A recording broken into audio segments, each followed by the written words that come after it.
Hey stars, it's me, Shorter Star, and I'm back. I hope you guys are having a great week, knowing that this weekend is Easter weekend, and I'm drinking my lemon ginger tea, right? I want to continue to thank you guys for your support. Please, I ask you to subscribe, like, and pass it on, forward it, share it, you know what I mean? If you want to. But I'm asking. Listen, the weather seems a little weird, but I think the weather is supposed to get beautiful over the weekend. So, I mean, you guys should be able to have a great time on your Easter holiday, weekend holiday. You know what I mean? Okay, so as kids, right? You go to school, junior high school, the kids would pull the fire alarm and do things just to be disruptive and disrupt the situation. Well, this Michigan 19-year-old did the most. Okay. He did the most. Well, apparently, his girlfriend and her family were going on a cruise or vacation, and they didn't invite him, but they asked him to watch their pets. So, of course, he wasn't happy with that. He was salty. So, what he did was he called a bomb threat into the ship that they were supposed to be on. It states Michigan man who was upset girlfriend went on cruise without him, sentenced to prison for sending ship she was on a false bomb threat. Okay, so when I first read the story, I was like, but he was 19. I'm not saying that's a reason. I'm just saying he's dumb. He's young, and this generation don't take things as serious as we do. Not even life. Okay, so this is the story. Like I said, his girlfriend and her family went on a cruise. They apparently didn't invite him. His name is Joshua Lowe, 19. He was sentenced to 8 months in prison for the disruption. And you say, what kind of disruption? Well, guess what? On a ship, every room has to be searched when a bomb threat comes in like that. So if you're supposed to leave port at 3, you may not leave until 6 or 7 because they got to check every room. And I don't know if that means getting people off the ship and re-bringing them with luck. I don't even know what that would detail. But however, if there's other ships that's supposed to dock, they have to stay out in the water until this ship is looked over and waiting to see if the findings are correct for the bomb hoax. It was fake, but they have to search. And yeah. And now imagine you have people that are on ships that's coming in. They might have connecting flights within another hour, something else. It just messes up so many things and costs a lot of money. So he's been sentenced to 8 months. Good riddance. Okay. Now we're gonna go. Did you hear about the 16-year-old star black athlete? His name is Tony Humphreys, right? Well, he had to leave his high school after an assistant athletic director walked up to him and told him he became fast by running from the police. You heard me. It's the nerve for me. I mean, seriously, before we even, it's the nerve for me. Okay. Well, as the story goes, Tony Humphreys, first of all, let's be clear, because we're going to give him his flowers and his props. Tony Humphreys is 16 years old. He's a junior at a exclusive preparatory school, all boys school in New York, right? Upstate New York. Okay, so he's already, Tony Humphreys is already such a star athlete. Besides from being African American, he's a star athlete. He has already been recruited to play in college. So he already knows what schools he's going to. He's already recruited. And mind you, he's a junior. So he knows he has one more year in high school. So what he does is, again, he's a star baseball player. So he said to his coaches, now that baseball season is over, I'm going to sign up for track. And they didn't, the coach and the athletic director didn't understand, like, why? And he's like, because if I sign up for track, it'll make me faster than I am now. And that explains why he's a athlete, like everything. He's pro. He's going to be pro. Like, there's no reason right now to understand why he's as good as he is, right? They somehow try to talk him out of it to the point of asking him why. Da, da, da, da. So then the assistant athletic director says, "Why are you doing this? You're already really fast. You're the fastest one on the team." But I want to be faster, and if I join the track team, that's what it will do. I don't know if they were more worried about. Well, it doesn't even matter. But again, I didn't know if they were worried about him being injured. But this statement, so he says to him, "Well, you're already really fast," and then he says, "And I'm sure you become that fast from running from the police."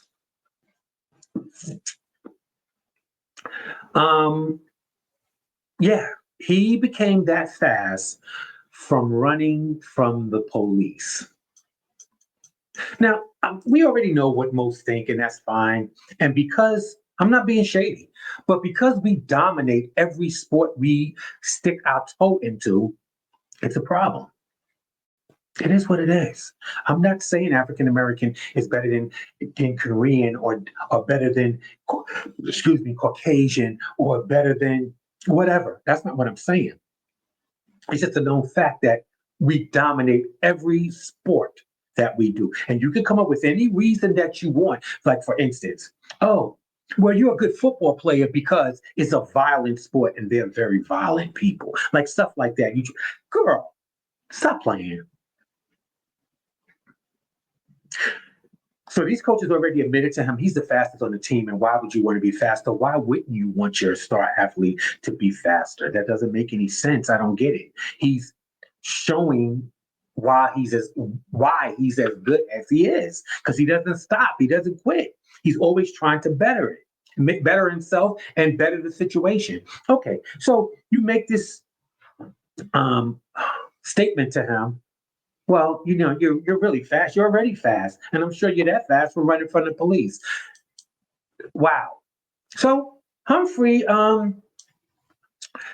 decided to go home and tell his mom what had been said to him, and she immediately took him out of this school. Okay. Now, mind you, this is a prestigious all-boys Catholic school in Cortland, New York, which is 40 miles north of New Rochelle. Right. So it's no excuse for it. So she took him out of the school. She signed him into their public high school, which I'm sure is great there too. But I'm sure people send their kids to private school for different reasons. And sometimes it's to get that more one-on-one or it's a type of learning. You know what I mean? So she enrolled him into the regular high school. Now, I find it very stupid of these coaches and these the coordinator, the athletic coordinator. Why wouldn't you want? Why would you offend the star athlete of your team? Because he's a star athlete for a reason. Why would you not want him to be better? Why would you suggest not being your best? Why would you suggest to him, what you're doing is good enough? You're already the fastest on the team. But he knows that he has one more year in high school, and after that, it ain't no more games. You're going into a form of college where people are they're becoming out of their parents' home and becoming new adults with no supervision most of the time. You know what I mean? You're in college. So you think this is bad, sir? Real talk, you're going to get it. But I understand why you need to be faster, because what they're going to throw at you, I want you to be ready for it and prepared for it and let it roll off you and keep doing what you're doing. These are the things we should praise. Listen, the mother did the exact thing she understood her assignment. She understood what she needed to do. There's no reason that this school should keep winning games and doing this and doing that and track meets and this is how you think of this is what you think of my child. He's fast because he's used to running from the police. So it's practice, is what it is, right? And again, this coming from a prestigious all boys Catholic school in Cortland, New York. So I just wanted you guys to know that. I thought it was the craziest thing.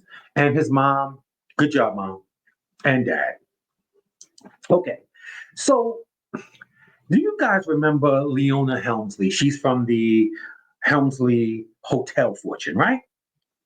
And I remember when she passed away, people were all up in arms and gagging and carrying on because she had left her pets these millions and millions of dollars so they could be continue to be taken care of in the manner that they're used to, whatever that is, right? So apparently, people are coming after Oprah and calling her pathetic. Now, I don't know where the pathetic thing comes from. You're just being ridiculous. But they've learned that social media has called Oprah pathetic after it reveals she left $30 million to her dogs in her will. Okay, so she has three dogs and she left $30 million, which would be $10 million apiece. And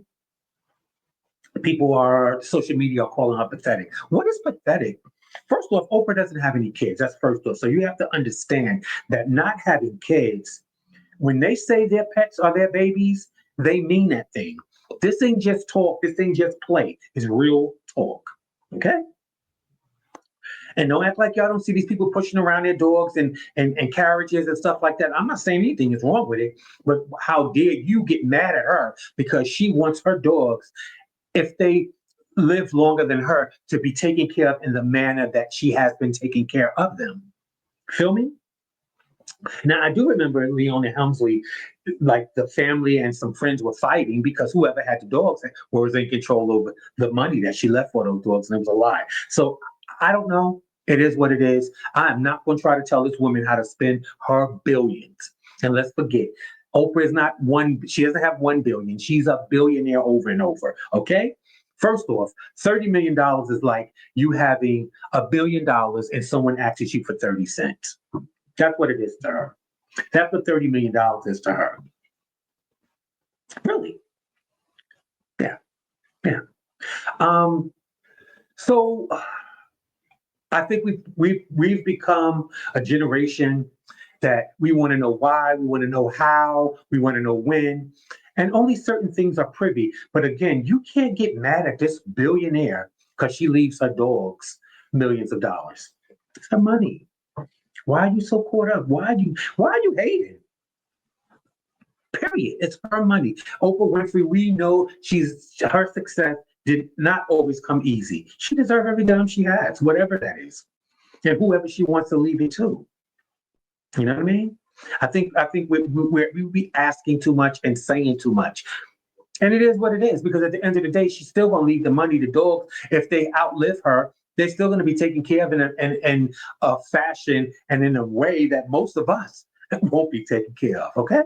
They might be taking milk baths. They might be, baby, they might be eating caviar. Listen, I know that we were talking about the Dominican Republic nightclub collapse. And if you don't know, 231 people were unalive because of that collapse. And some of them, it was a very, from what I understand, allegedly, it was an upper class club where we had Major League Baseball players there. I believe the governor was there. The man that was performing, he was a big deal as far as performing in Dominican Republic. So lives were lost, and it doesn't matter if they were superstars or rich or not. They were people, and 231 people walked in a club, but 231 didn't walk out. Okay, and that's just unalive. That's not speaking of the hundreds of injured. Okay, so they're saying that collapse likely happened because of excess weight. And when they say excess weight was, went through it, and I'm going to explain. Okay, this particular club was originally a movie theater. Okay, they redid it to make it a club. Well, going from a dark movie theater that you're focusing on a screen and stuff, of course, when they redoing it, it has to have more lighting, more effects, more of this, more fans. You're in Dominican Republic, it's hot, more of this.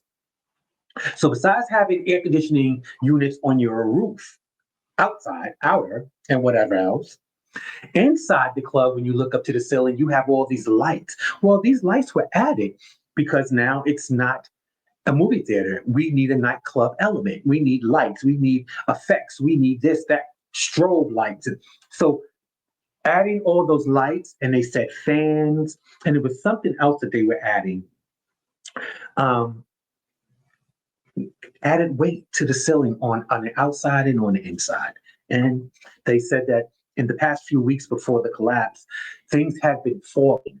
Like certain light fixtures that they had up didn't hurt anybody, and not quite sure when they fell, but things have been falling enough. It happened enough times for them to say, you know what, let's go up here and see what's going on. And they did.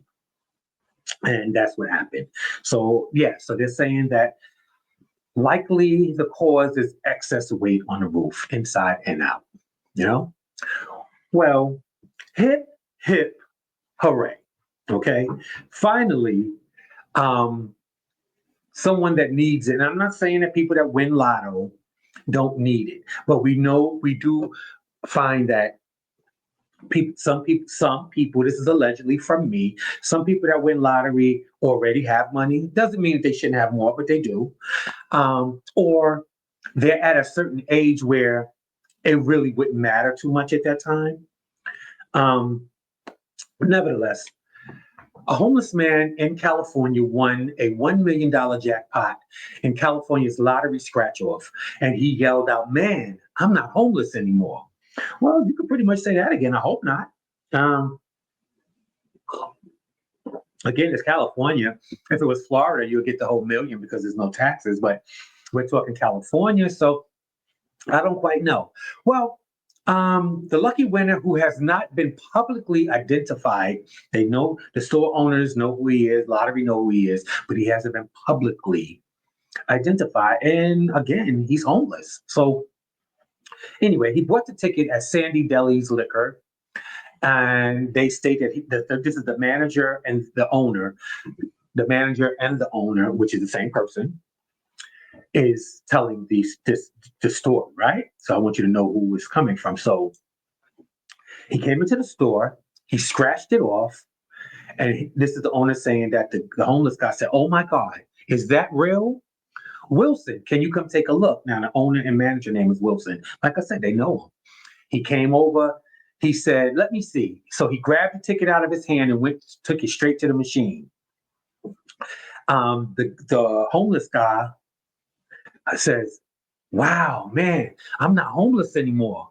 And the owner says, "Man, you hit the jackpot."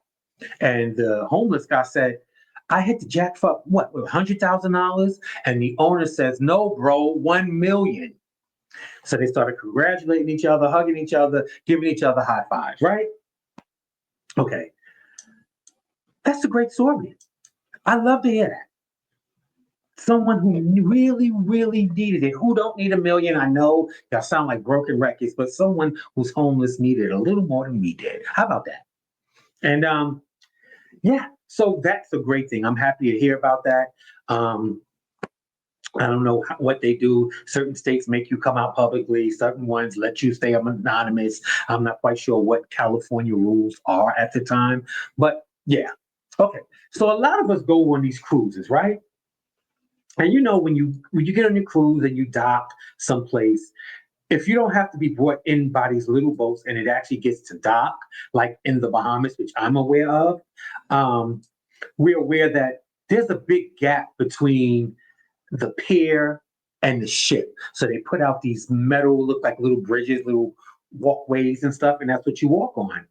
Well, a child fell through one just the other day in the Bahamas, right? Child falls between pier and Royal Caribbean ship at Coco Cay. That's Royal Caribbean's private island, right? Okay, so this is let me see, this right here are the planks I'm talking about. You see my cursor moving around? That's that's where the planks are. But look at the gap between the ship and the concrete landing. It's a big dip. Look in between. Well, apparently a little boy fell through it. They state that he was not really harmed. He was no real injuries, and they got him up within minutes. I don't know what's in between there. When I walked and looked down, I saw water, but it was a big dip. So how they went down there and got him up and added that quick, I don't know. But they claimed, and the funny thing about this story, honestly, is they're not giving you a lot. They have to report it, but they are not trying to scare their passengers, and they're being kind of secretive because they don't give you the child's name, nothing.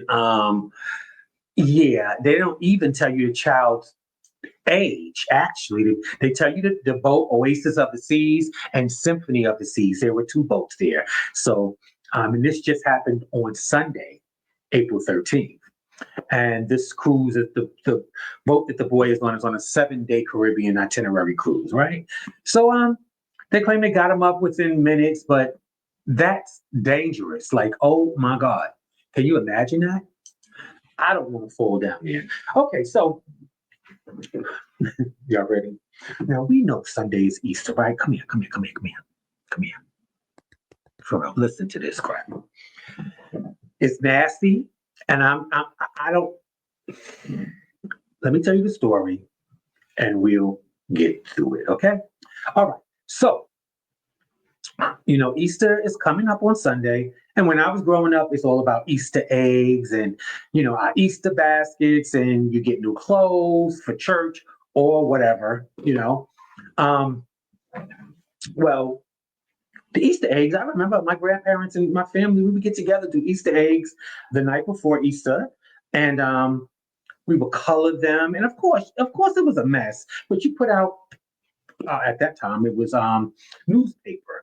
You put newspaper out, and you're doing different things, and yeah, it can make a mess, but it's fun. It is something good to do with your family, and it's who make the best eggs. That could be a game.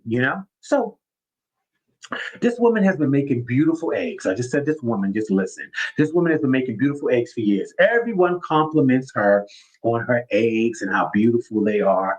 So this woman decided to this year put out her secret of how she makes her eggs so beautiful. Now, this woman you keep this in mind. This woman been doing this for years. So we're going to say, okay, let's get here because I want you to understand. Y'all here? Listen, listen. Okay. So where we at? This woman's secret is she uses her toilet bowl. Yeah, her toilet bowl. Women use this toilet bowl to dye Easter eggs, calls it the best way ever. People are disgusted. Now, I'm going to bring up the picture. I want you to see. Okay, this is it. Like this is the toilet. So she puts the eggs in the toilet, as you see here, where my cursor running around crazy. Hope you can see it. She puts all the colorings in her toilet. Now, my problem is, if these eggs are something that you're going to color and you're just going to put them on your lawn for decoration or decorate something with it is one thing. But to put them out for an Easter egg hunt or to actually give them to kids is diabolical. First of all, it's in your commode, lady, your toilet. Point blank, period. That part. Okay. And as you see here, she's pouring in there. And then, okay, so let's get this picture out because I'm going to show you what they look like at the end of it all, which makes them so pretty and beautiful. I wouldn't give two heavens. This is ridiculous. That's nasty, people. It really is. Because people have to touch these things. If they're for an Easter egg hunt, they're going to be touched. And I remember we did our eggs, and we could actually break open our eggs later on and eat them. I don't remember eating a lot of them, but it ain't like Halloween candy. But yeah, you could break the shell off and eat it. I don't know. I don't know what they do because eggs is $100,000 bill right about now. So I don't even know who doing eggs in this way, put eggs in the toilet. So I don't know where she at. She must be growing these chickens and they acting them eggs in the back, but maybe not because I see the carton of eggs. I see the carton of eggs in the picture with the toilet. Well, they said eggs are so expensive that people started this year. They're suggesting that people color potatoes. Yeah, I have seen a suggestion on the news that people start coloring potatoes because eggs cost too much. And I'm from Brooklyn. So the biggest egg, when you couldn't find eggs was around Easter and Halloween. Halloween, because in Brooklyn, and I don't know about other places, I only can speak about where I am from. We threw eggs at each other all day, every day for Halloween. From beginning to end, you didn't see a bus or a vehicle that didn't have egg on it. You knew to wear your dirtiest, craziest clothes that day because more than likely you're going to get hit with an egg.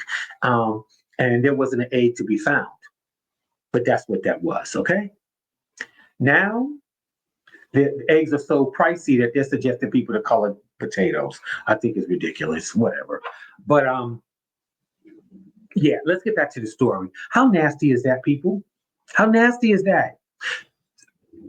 People got to touch these eggs. Kids already touching stuff and putting their hands in their mouth. You're giving them eggs that you did in your commode, your toilet bowl. Like, are you for real? Are you for real? And the other part is you ain't shame. You oh I'm gonna put out my secret next Easter, and you did it like it was gonna be acceptable.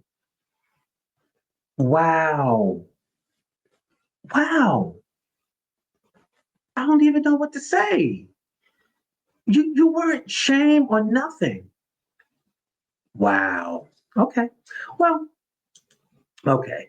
Well, it's time for me to show you what they look like at the end. These such beautiful eggs that she claims is the masterpiece of everything. Let's go. Okay. So, all right. They are pretty looking eggs since I'm looking at them in a commode in a toilet. But seriously speaking, I would say they're different, but they came out of a toilet. See, listen. This is one of the reasons I don't do potluck. You know, potluck when they're like, okay, everybody, Friday we're gonna do potluck. This is in any office USA. We're gonna do potluck, and you bring your favorite dish, and you bring your favorite dish. No, girl, we ain't doing that. I'm not doing it. I'm seeing too many YouTube videos where you cooking food and the cat sitting up on the counter and the dog sitting there, the turtle was coming down the refrigerator. I ain't got time for that. I ain't got time for that. I'm not eating your food if I don't know you, other than a restaurant, a chef, a restaurant, whatever. But one on one, I'm not taking any food from you if I don't know you, don't know your living arrangements, have never seen your kitchen. Oh, there's a whole bunch of things we as Black people go through. That's why they always want to know who over there. And every time we lift aluminum foil or whatever off of it, we always want to know who made this. That ain't no secret. We want to know who made it. We want to know who made it because we know who makes stuff. You know, Joy does not make good potato salad. Joy brings sodas. Joy brings juices. Joy brings waters. She don't try to all of a sudden make potato salad. Potato salad? Listen, them potatoes got to be boiled to a point where they're soft, but yet not too soft. Then you got to chop them up, people. People that's making potato salad, chop them potatoes up. They'd be big old chunks of potatoes the size of, you'd be like, what in the world? Back to the story. I know, y'all. Listen, this is diabolical. I don't know. You're dealing with kids, you're dealing with germs, you're dealing with nasty stuff. You're dealing, and now this is what this woman is showing you. Y'all telling her, "Oh my God, you have the best, the prettiest eggs ever. They're beautiful. Can I have one? Can I take it home?" She's touching it and taking it home, and her grandkid. Oh my God, look what Ethel made. It was made in your toilet. So now they know. I know they are gagging at you, Miss Girl, because I know they ate your eggs. They looked at it, talked about it, only to see. I can't even say what to say on here. Well, listen. This next story, since we speaking of eggs, okay. Well, Deacon killed in shooting after church Easter egg hunt in Mississippi. Okay, so the story goes, a deacon, his name is Eddie Sheard, a Mississippi deacon, was unalived in a shooting that broke out during an Easter egg hunt hosted by his church, right? The shooting was the result of a domestic violence dispute, and the suspect, Tyron Dion Gable, was reportedly in an altercation with his child's mother at the event. So they're at the church. They're having an Easter egg hunt. The kids are running around, and you've seen an Easter egg hunt. Okay. Well, this deacon, he's not only the deacon, he's the head of security. And I don't know the size of the church, but I do know that coming from a big church, when you come from a big church or what they call now mega churches, um, you have a police force there. You have a nursing staff. You may have doctors on staff because these are the people that are your parishioners. These are people that are members of your church. They just happen to be police officers, correctional officers, parole officers. So that becomes a security team. Then you have a couple of them that are nurses and different things. They become the nursing team. Then you have people that work in hospitality. It's different sections, it's different departments. You'll be amazed that goes on in these big churches, right? So he's head of security. And apparently, a husband and wife that are going through a divorce, allegedly, and going through a custody battle. They had a domestic dispute, and the child was there. And the father, I believe, pulled out a firearm, and the deacon and another deacon tried to get in between, and they were shot, and he happened to be unalived. His name again was Deacon Eddie Shedd of Mississippi. So I want you to see what he looks like. It's only fair. Um, it's bad that this is going on at church at an Easter egg hunt with the kids. I like, come on, really? Man, I don't know what I would say back in the day. I don't know what this world's coming to, and somebody would say the end or a end, whatever you, baby. Okay, so this is the deacon. This is him, and he was unalive, trying to break up a altercation between a couple, and was shot and killed. Yeah, there's nothing else I could say about it. My heart goes out to him, his family, the church, the children that had to see this. These things, you got to remember, these things will last in these kids' mind and people's minds forever. These are traumatic events that will stay with someone else's child that was there and experience, has nothing to do with the people really involved, just the kids around mentally. This is a traumatic, you know, and we often say, and I often tell you guys, the kids don't know how to resolve issues. Everything, no one fights anymore, no one hardly argues. It's always a weapon drawn or pulled, and it's something else. Listen, guys, I know this weekend is coming. It's Easter. The weather is supposed to be really beautiful. I think the beginning of next week or something of some point, 77 degrees I'm seeing so far. That's great for New York and New Jersey. Listen, I love you guys. I hope you guys stay in the know, stay intentional, stay knowledgeable.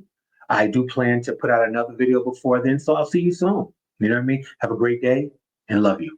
Peace.